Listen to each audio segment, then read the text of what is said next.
มันทบ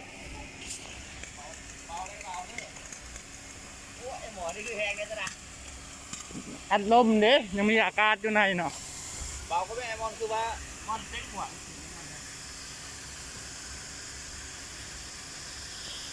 มอนโค้งหัวมันคือหัวทุกหัวแล้วพอทุกหัวมันจะเปียกไปแล้วยึดกันมาเปียกไปแล้วนี่ยึดกันนี่เปียกกันแล้วก็ไปไกลตอนนี้เนาะยึดวันครับเปียกกัน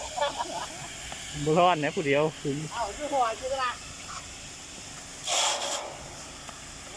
โอ้ไปว่าไกล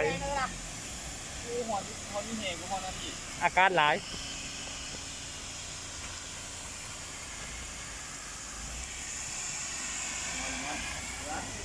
ตายนะเพื่อน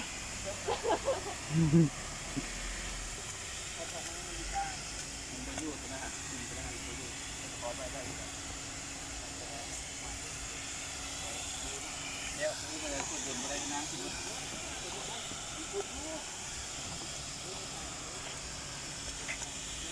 ตึกว่า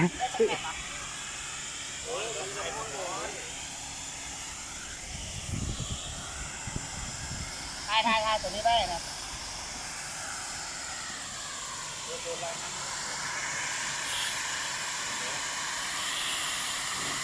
โฟกัสอะไรวะ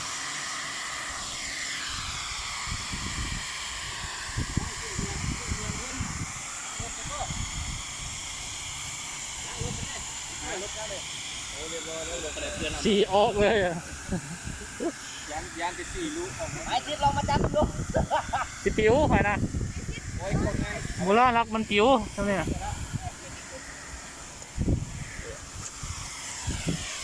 อย่าล้มใช่ก่อยเลย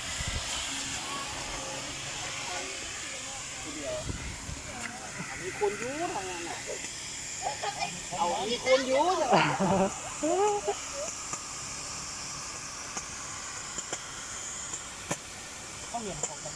ยังมีอากาศอยู่เนาะเขาเปิดสองหัวเลย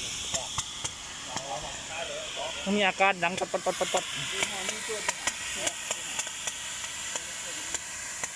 ไอ้เจ้าก็นี่มันก็แห้งก็นี่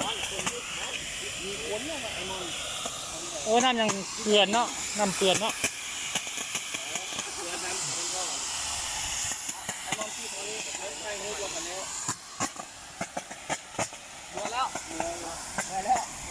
เ